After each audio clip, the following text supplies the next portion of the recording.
नमस्कार, बहुत बहुत स्वागत है आपका। आप देख रहे हैं जवाब तो चाहिए। मैं हूं विकास ब्रजेश सक्सेना। देश में जब जब हिंदू समाज अपने त्योहारों को गर्व से मनाना चाहता है, तब तब उसे शांति के नाम पर बंदूक की नली दिखा दी जाती है।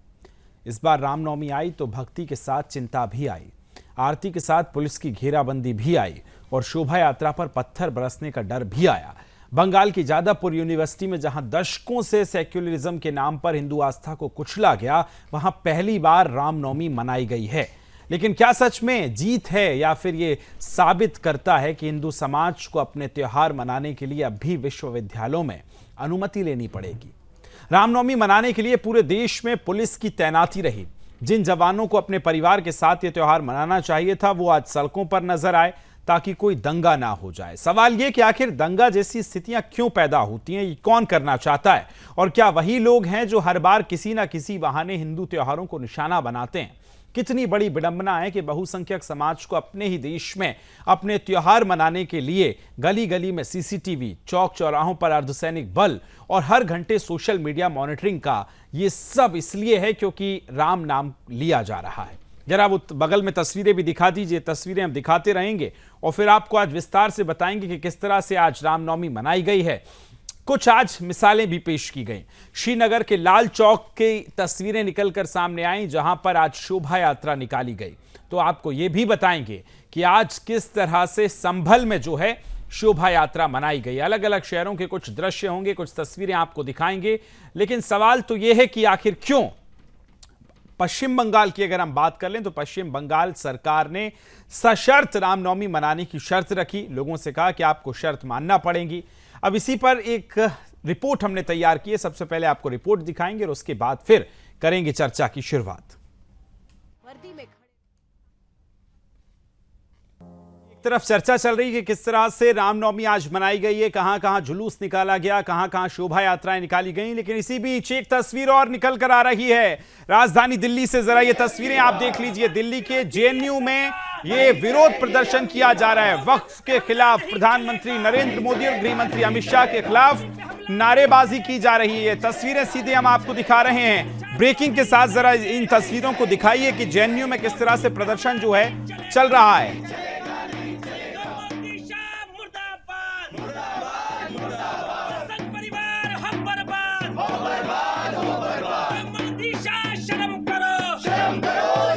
देखिए, चलिए ये तस्वीरें आपने देखी हैं। तो दो तस्वीरें आज एक तरफ देखने को मिली, लेकिन सवाल ये भी है, कुछ ग्राफिक्स भी आपको दिखाएंगे, समझाएंगे आज किस तरह से रामनवमी मनाई गई शांति के साथ। हर जगह पुलिस प्रशासन मुस्तैद रहा।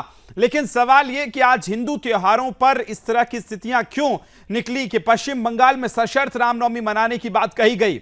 कहा गया कि इतने डेसिबल पे डीजे चलेगा, यहां से यहां तक पुलिस जाएगी आपके साथ। 3000 पुलिसकर्मी एक शोभा यात्रा में लगाए गए। ये स्थितियां पैदा क्यों हुई हैं और वक्फ पर जो सियासत चल रही है उसी पर चर्चा की शुरुआत करेंगे। हरगोविंद अरोरा साहब भारतीय जनता पार्टी से प्रवक्ता जुड़ गए मेरे साथ।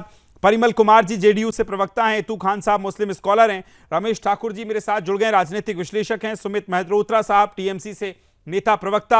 अशोक तिवारी समाजवादी पार्टी से नेता भी हैं, प्रवक्ता भी हैं। सभी का बहुत बहुत स्वागत है। चर्चा की शुरुआत सबसे पहले हरगोविंद जी आपके साथ कर रहा हूं। ये जो तस्वीरें मैंने अभी दिखाई हैं, इस समय जेएनयू में प्रदर्शन चल रहा है वक्फ को लेकर, और ये जो माहौल बिगाड़ने की कोशिश है कि देशव्यापी आंदोलन किया जाएगा। आज रामनवमी है। जो तस्वीरें निकल कर आई वाकई अद्भुत तस्वीरें थी। श्रीनगर लाल चौक पर रामनवमी मनाई गई है। एक तरफ शांति के साथ त्योहार मनाए जा रहे हैं, लेकिन दूसरी तरफ माहौल को बिगाड़ने की कोशिश कौन कर रहा है? गोविंद साहब। वंदे मातरम।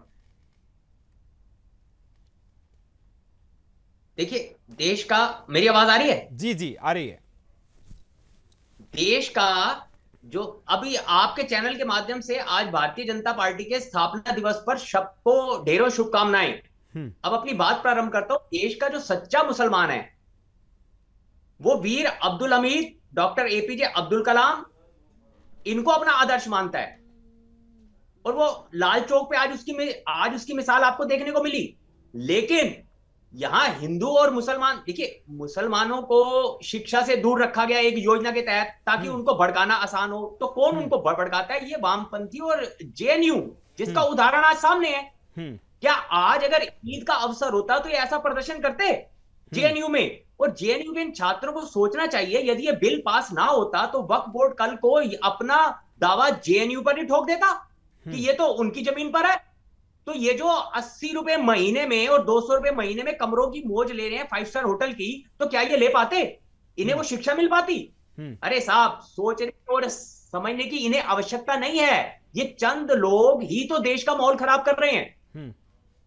चलिए ठीक है, लौट रहा हूं आपके पास, लेकिन सवाल आज ये भी है रमेश ठाकुर जी, एक तरफ बंगाल में कहा गया कि आप सशर्त रामनवमी मनाइए, कई जगह कहा गया कितने डेसिबल पे डीजे बजाएंगे। आज इस तरह की चीजें क्यों पैदा हो गई हैं कि आज एक शोभा यात्रा निकालने के लिए पहले शांति की बैठक होती है, फिर एक एप्लीकेशन देनी पड़ती है।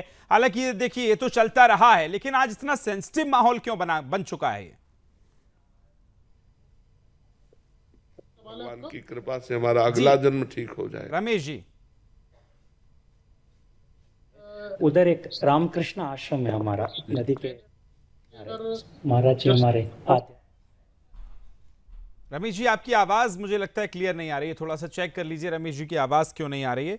आपके पास लौटूंगा। हमारे साथ समाजवादी पार्टी से अशोक तिवारी साहब भी जुड़े हुए हैं, सुमित मेहरोत्रा जी भी हैं टीएमसी से। सुमित जी, रमेश जी आ रही है आपकी आवाज, बोलिए। देखिए, मुझे लगता है कि जिस तरीके से सरकार, राज्यों की सरकार है और केंद्र सरकार में सुरक्षा व्यवस्था को लेकर जिस तरीके से मुस्तैदी दिखाई है, तो ऐसा लगा नहीं कहीं पे कुछ तरीके की चीजें हुई हैं। हाँ, ये जब होता है जब इस तरीके के मामले कुछ समय से या विगत कुछ सालों से जब हो रहे हैं, तो छोटे तरीके से इस तरह की घटनाओं का होना स्वाभाविक है।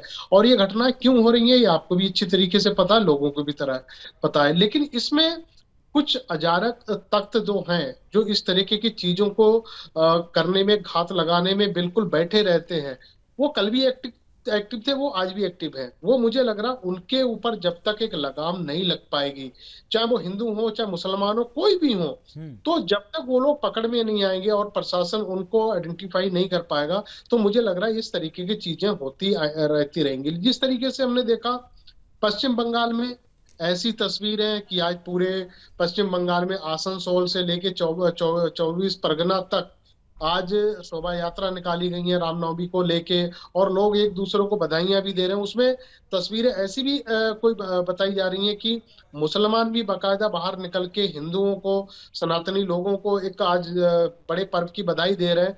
तो ये बड़ा अच्छा सौभाग्य है कि लोग एक दूसरे के त्योहारों में बाहर निकलते हैं, एक दूसरों को बधाइयां देते हैं।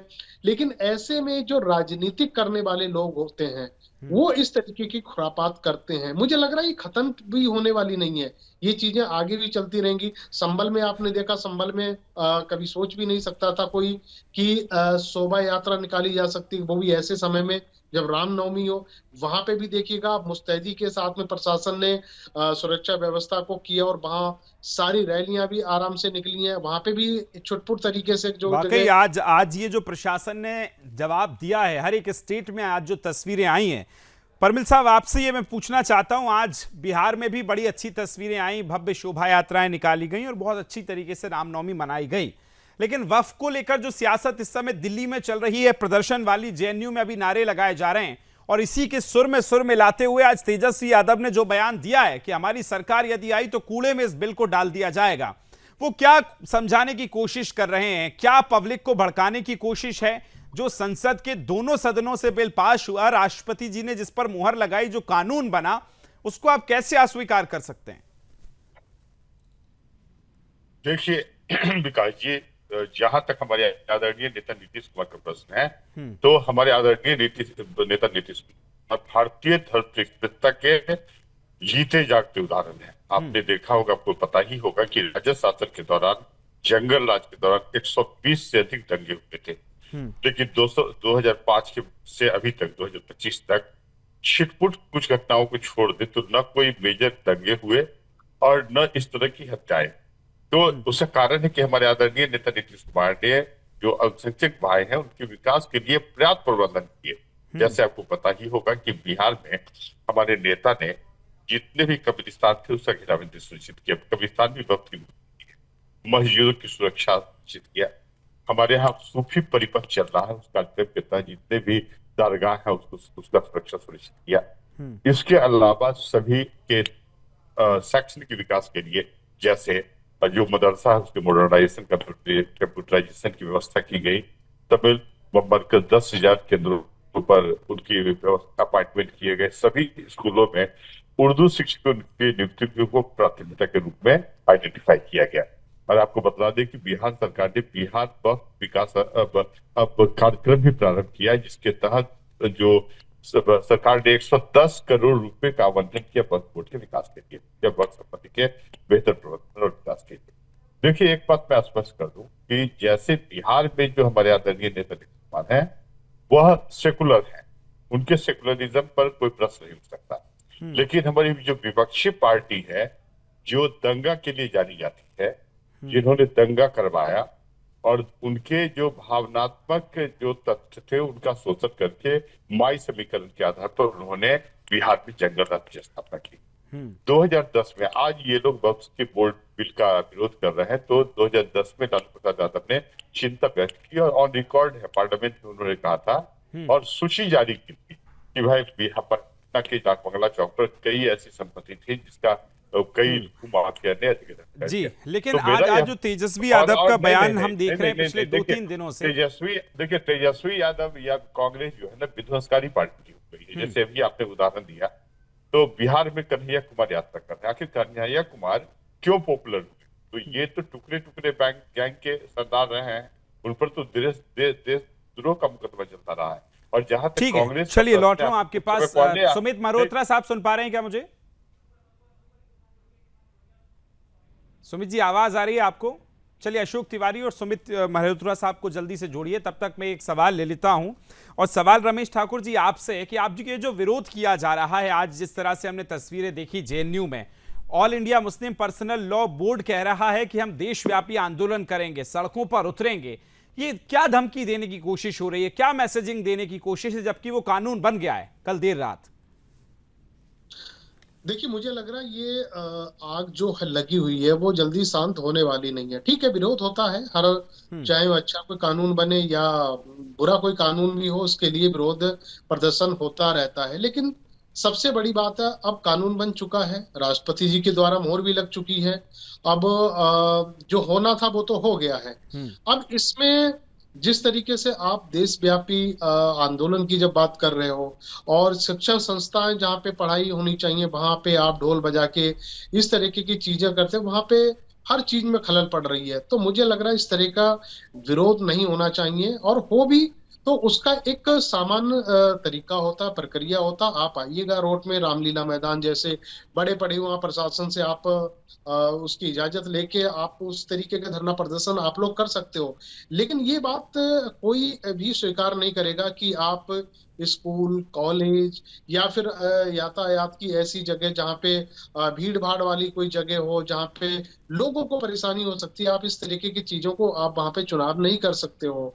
अब देखिए, सरकार ने जिस तरीके से कानून में बदलाव करा है, अमेंडमेंट हुआ है, संशोधन जब किया गया है, उसमें सारी चीजें क्लियर कर दी गई हैं। इसमें किसका फायदा है, किसका नुकसान है। मुझे लग रहा है उसके बाद में देश के मुसलमानों में से एक बुद्धिजीवी वर्ग भी सामने निकल के आया है। उन्होंने अपने हिसाब से एनालिसिस करा है कि इसमें वास्तव में उन लोगों के लिए और उन असहाय लोगों के हित का एक कानून बन सकता है जो वास्तव में इससे कटे हुए थे। ये जो कानून था उनसे बिल्कुल वास्ता नहीं रखता था, एक गरीब लोगों के लिए बिल्कुल ही नहीं था। अब वो लेकिन अब जो सुप्रीम कोर्ट में याचिकाएं डाली जा रही हैं और उसके बाद इस तरह से अपील की जा रही है कि अब सड़कों पर है, देशव्यापी अब आंदोलन होगा। हरगोविंद जी, एक तरफ जो है all India Muslim personal law board press conference करके ये कह रहा है कि आपने उनकी मुसलमानों की जो हक की जमीन थी उस पर डाका डाला है। क्या कहेंगे अरोरा साहब इस टिप्पणी पर? 2014 के पश्चात भारतीय जनता पार्टी की सरकार जब से मोदी जी के नेतृत्व में केंद्र में आई, उसका केवल मूल मंत्र यह है कि विकास के आधार पर ही तो हमें वोट मिले। और ये शक्तियां 2014 से ही बौखला रही हैं। देखिए, आप दीमक का तेल डाला गया तभी तो ये दीमक के कीड़े देश से ही बाहर आ रहे हैं। एक व्यक्ति को, गोपालकों को गौशाला से बदबू आती है।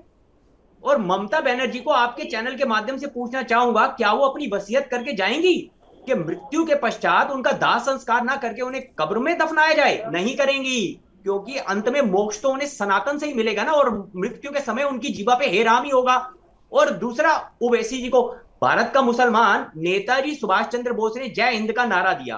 हिंदू, मुस्लिम, सिख, ईसाई, कोई जात धर्म के बिना लोगों ने मां भारती का वंदन किया और जय हिंद भारत के मुसलमान ने बोला। ओवैसी अपने शपथ ग्रहण में, जब वो अपनी शपथ ले रहे थे पार्लियामेंट में, देश की संसद में, उन्होंने जय फिलिस्तीन बोला। तो इन सबका लब्बो आप देखोगे तो इनका केवल और केवल एक मूल इनका उद्देश्य है कि भारत के मुसलमान को आसानी से टारगेट किया जा सकता है, उसको भड़काओ और देश को विकसित राष्ट्र बनने ही ना दो। क्योंकि ये दंगे, ये फसाद, ये जात पात रहेंगी तो ये मलाई खाएंगे ना सत्ता की। सत्ता तो इनके लिए मलाई का माध्यम है, सेवा का माध्यम तो इनके लिए है नहीं। लेकिन सवाल ये कि अब वो सुप्रीम कोर्ट जा रहे हैं, उन्होंने याचिका दाखिल की है। सवाल इतना सा है, इतू खान भी आ गए, जरा इतू खान से सवाल ले लेते हैं। इतू खान साहब, एक तरफ हम देख रहे हैं कि अभी जेएनयू में नारे लग रहे हैं, नारेबाजी चल रही है वक्फ को लेकर। तमाम मुस्लिम पर्सनल लॉ बोर्ड और मौलाना जो हैं ट्विटर से कह रहे हैं कि सड़कों पर उतरना होगा, लेकिन सड़कों पर मुसलमान नजर नहीं आ रहा है। तो क्या ये दोहरी मानसिकता है? एक तरफ लोगों को भड़काने की कोशिश की जा रही है वक्फ के नाम पर। वक्फ बिल तो इतू खान पड़े हुए 75 वर्ष के पर्दे को हटा दिया जी, जो तुष्टीकरण करके उन पर एक आतंकवादी का ठप्पा लगाया जा रहा था, उन पे एक पत्थरबाज का ठप्पा लगाया जा रहा था। ये वक्फ का बिल पास होने से तो उनमें हर्ष और उल्लास है उनमें। लेकिन अब क्या करें, जिनकी चंद कठमुल्लाओं की दुकानें बंद हो रही हैं, वो कुछ तो करेंगे। और वो डेमोक्रेसी को पढ़े, भारत के संविधान को पढ़े। लोकतंत्र में क्या है, देश में संसद सर्वोपरि है। जब संसद ने कानून बना दिया तो अब दाएं बाएं यहां वहां, ये इसके तो केवल उनको बरगलाने के लिए ही ना। और अब ये अपनी छाती नहीं पीटेंगे तो इनकी दुकान कैसे चलेगी? ठीक है, सवाल बिल्कुल आपका जायज है। मैं अपनी टीम से कहूंगा जरा जल्दी से सुमित मल्होत्रा साहब को जोड़ें, अशोक तिवारी जी को जोड़ें, जरा बातचीत क्या है दोनों तरफ से हो पाए। रमेश ठाकुर जी, लेकिन एक चीज मुझे समझाइए, जब जेपीसी का गठन हुआ, कई दौर की बैठकें हुई, बिल को सबके सजेशन लिए गए, उसमें भी असदुद्दीन ओवैसी थे। जब दोनों सदनों में बिल पास हुआ तब भी वो वहां थे। अब लेकिन वो कह रहे हैं सुप्रीम कोर्ट जाएंगे, जबकि जान चुके हैं कि सब कुछ हाथ से निकल चुका है। दोनों सदनों से बिल पास हुआ, राष्ट्रपति जी ने मुहर लगाई। अब क्या क्रेडिट लेने की होड़ है कि मुसलमानों को दिखाना है कि बस हम खड़े हैं आपके लिए? ऐसा मामला हुआ नहीं है जिसमें असदुद्दीन ओवैसी ये कहें कि मैंने आपके लिए ये लड़ाई लड़ी है और बहुत कुछ करा है। मुझे लग रहा है उनकी जो राजनीति है, उनका जो पूरा सारा खाका जो भारतीय राजनीति में अब तक उन्होंने जिया है और जो जी रहे हैं, तो उससे पूरा हिंदुस्तान का मुसलमान वाकिफ है। और मुझे ये लगता है कि देखो, इससे मुसलमानों में एकता हुई है। जो बिखरे हुए थे समाजवादी पार्टी में, आरएलडी में, आरजेडी में, फलाना जो पार्टियों में थे, मुझे लग रहा है इसके बाद मुसलमान एकजुट हुआ है। और ये एकजुटता मुझे लग रहा है आने वाले समय में किसी एक पार्टी के पक्ष में पूछता हूं, इतू खान, इस बात से इत्तेफाक रखते हैं आपके मुस्लिम वर्ग में एकजुटता हो गई है वक्फ संशोधन कानून बनने के बाद? देखिए, इस चीज को तो हम लोग कभी भी नहीं मानेंगे, इसलिए कि ये जो चीज हुआ हम लोग के साथ में डकैती किया गया है। ये जो हो रहा है ये हम लोग के साथ में पूरे खिलवाड़ किया। आज पता नहीं क्या गलती हमसे हुई है जिसका हम लोग से एक एक करके सजा ले रहे हैं। ये तो हम लोग को जुर्म आप लोग उठा रहे हैं। हर चीज के ऊपर सिर्फ मुसलमान ही आपके नजर में छाए हुए आज के दिन में है। आप तो मुसलमान को कोई भलाई नहीं कर रहे, मगर मच का खाली आंसू दिखला रहे हैं कि हम आपके लिए ये कर देंगे, हम आपके लिए वो कर देंगे। अभी तक क्या किए ये बताइए। आवाज बढ़ाइए जरा। जी बोलिए, इतू साहब बोलते रहिए आप। अभी तक तो कुछ आप किए नहीं, लेकिन सिर्फ हम लोग को एक जुमला दिखा रहे हैं। इस तरह से घोषित करके हम लोग के ऊपर जो खिलवाड़ की है, आज के दिन में सबसे कमजोर इस हिंदुस्तान में जो बन गया तो मुसलमान को हम लोग बना देंगे। हर चीज का कुछ नजर आ रहा है, मुसलमान उसमें और भी कुछ है। हरगोविंद अरोरा साहब जवाब देना चाह रहे हैं, उसके बाद फिर मैं आऊंगा आपके पास। परमिल जी, जरा अरोरा साहब जवाब दे दीजिए, आप क्या कहना चाह रहे हैं? इंदू खान साहब, आप अपनी खता की बात कर रहे हैं। आप ये आपको बेहतरीन हाईवे मिल रहे हैं, वो आप पे जुल्म है। गरीब मुसलमान को फ्री में राशन मिल रहा है, वो उस पे जुल्म है। गरीब मुसलमान को फ्री में शिक्षा मिल रही है, वो उस पे जुल्म है। गरीब मुसलमान को अच्छा इलाज मिल रहा है, वो उस पे जुल्म है। गरीब मुसलमान को मकान मिल रहा है पक्का, वो उसके जुल्म है। गरीब मुसलमान का विश्व सबसे सुरक्षित इस देश में रहना वो उसका जुल्म है। अरे साहब, ठीक है अरोड़ा साहब, बात हो गई। अब अभी तूखान की बात पूरी आ जाने दीजिए, बोलिए तूखान। चैनल का आप लोग हिफाजत वही बोलिए, बीच में कोई ना, इसके मतलब कि चैनल का कोई डिसिप्लिन नहीं। आप चाइना क्यों नहीं बोलते? आप बलूचिस्तान के मुसलमान की चिंता क्यों नहीं करते? बलूचिस्तान के मुसलमानों पर जो अत्याचार कभी आप उसके लिए अरोड़ा साहब मुझे लगता है एक बार बात पूरी हो जाने दीजिए, फिर मैं आपके पास आऊंगा। बोलिए तूखान, अपनी बात पूरी कीजिए, कोई नहीं टोकता है आपको, बोलिए। जितना घर तोड़े हैं, गोली मारे हैं, मस्जिद भगवा लगा है, मजाक तोड़े हैं, मस्जिद तोड़े, इसके अलावा क्या दिए आप बताइए? क्या दिए? जो मंत्री अरे तूखान साहब ऐसे डिफेंड मत करिए, किसी ने कोई मस्जिद नहीं तोड़ी है। आप जिस वक्फ बोर्ड की यहाँ पर बात रख रहे हैं वो भारत की तीसरी सबसे बड़ी प्रॉपर्टी है, ये मत भूलिएगा आप।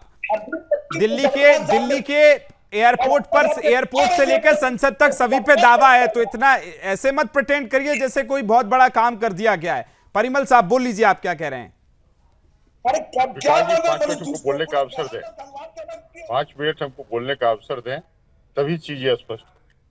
ये जो खान साहब बोल रहे हैं, तो मैं इनसे एक प्रश्न पूछना चाहता हूं कि आप सभी जानते हैं और लगातार मीडिया में भी आ रहा है कि 3rd largest property holder of the country, right, Waqf board. PCR आवाज बढ़ाइए, आवाज। इसके बावजूद यदि इतनी अधिक संपत्ति है, मतलब कहा जाता है कि 8,70,000 संपत्ति है जो 9,40,000 एकड़ के क्षेत्रों में फैली हुई है। इतनी अधिक संपत्ति होने के बावजूद भी जो सच्चर कमीशन ने कहा कि मुसलमानों की स्थिति दलितों से भी बदतर है, तो आखिर इस संपत्ति का प्रयोग किसके लिए?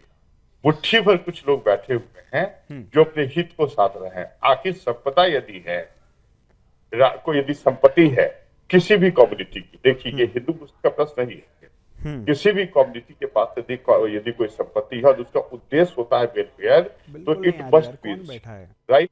और अभी तक जिस तरह के वक्फ बोर्ड ने काम किया, इससे ऐसा प्रतीत होता है कि जो पिछड़े वर्ग के लोग हैं, पसमानदा मुस्लिम हैं, राइट, या अन्य जो अति पिछड़ा वर्ग के मुस्लिम है, उनको कोई लाभ नहीं मिला, उनकी स्थिति बहुत बुरी है।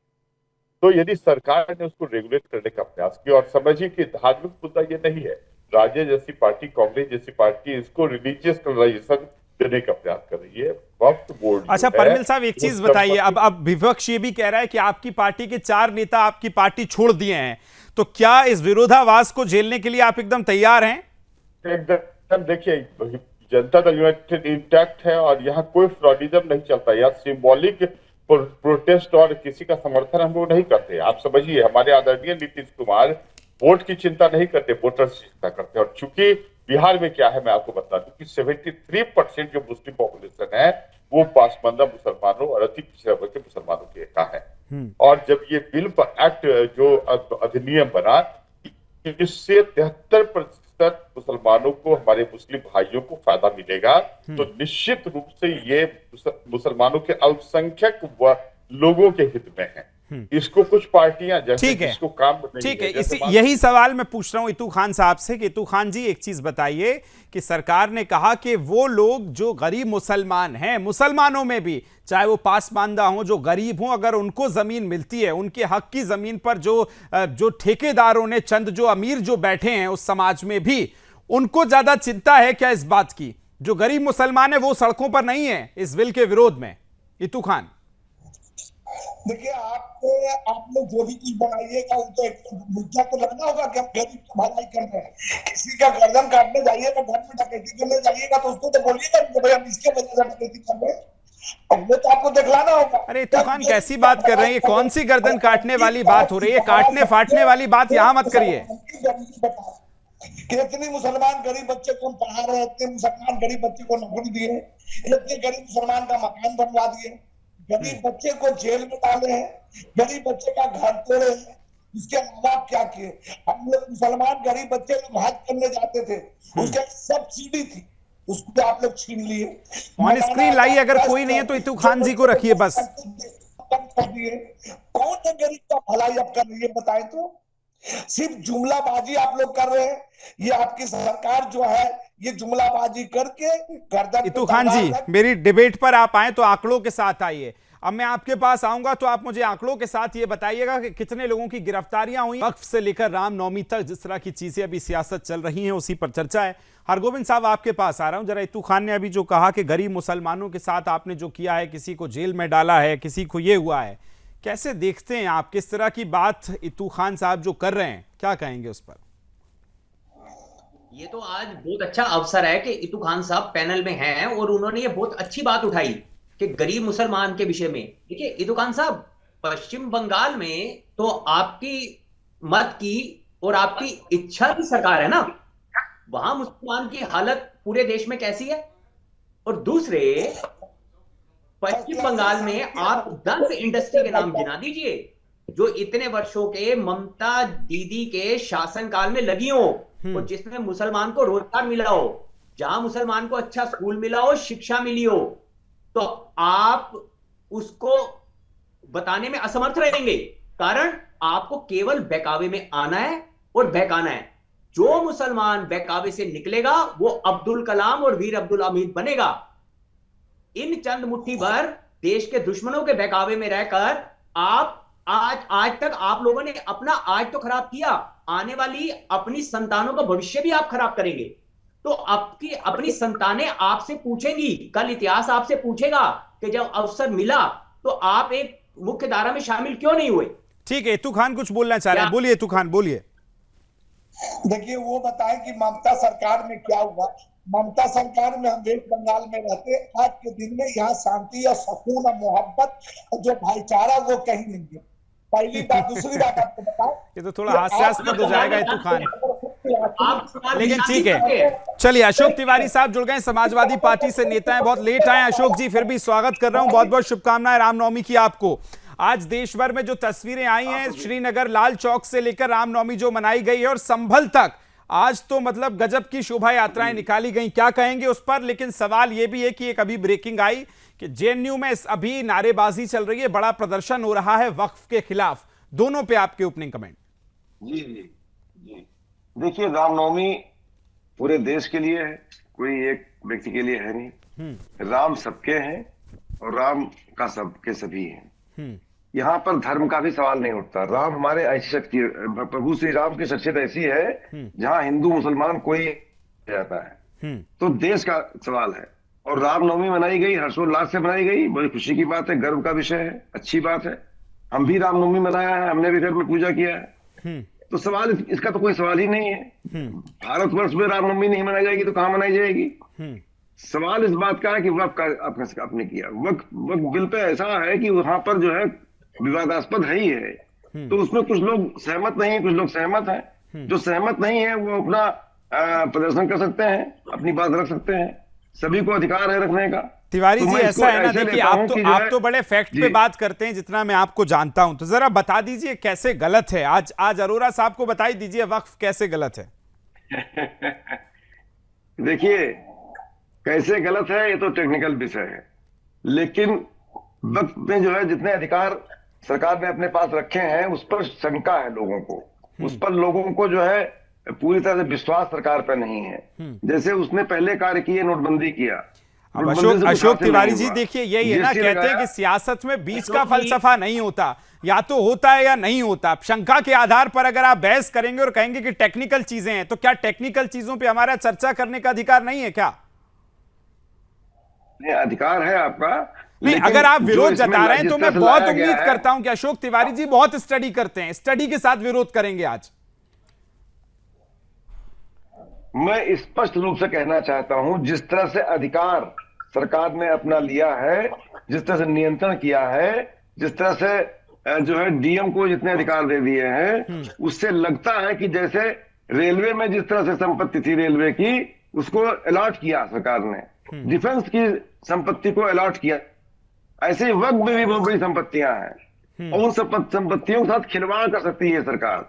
उन संपत्तियों को अपने पूंजीपति मित्रों को। तिवारी साहब एक बात बताइए, तिवारी साहब आप संविधान को तो मानते ही होंगे, इसमें तो खैर कोई शक है ही नहीं और होना भी नहीं चाहिए। उसी आधार पर मैं पूछता हूं कि वक्फ में 51,000 ऐसे लंबित मामले हैं जिस पर यह दावा किया गया है कि वक्फ ने जमीन हड़पी है।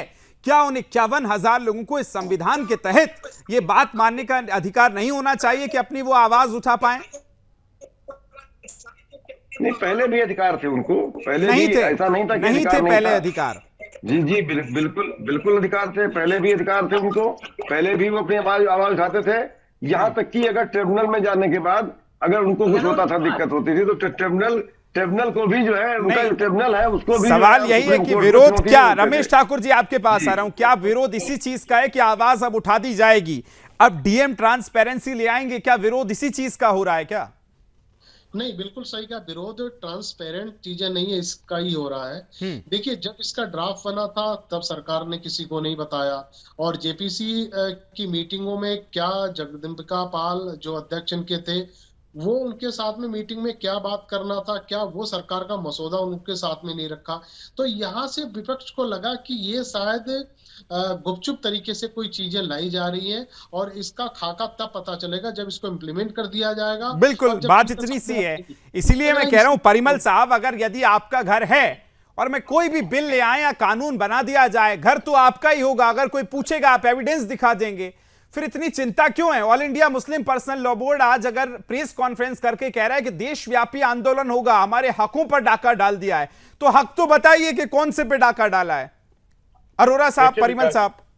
अब देखिए विकास जी, अभी जैसे ये अधिनियम जब इम्प्लीमेंट होगा ना, तो कुछ ही समय के बाद ऐसा प्रतीत होने लगेगा कि जो अल्पसंख्यक में जो पिछड़ चुके थे, जिनको लाभ नहीं मिल रहा था, शिक्षा से वो वंचित थे, बेहतर स्वास्थ्य सुविधाओं से वंचित थी, जब उनको लाभ प्राप्त होने लगेगा तो निश्चित रूप से मैं समझता हूं कि इस बिल को अल्पसंख्यक भाइयों का व्यापक समर्थन मिलेगा।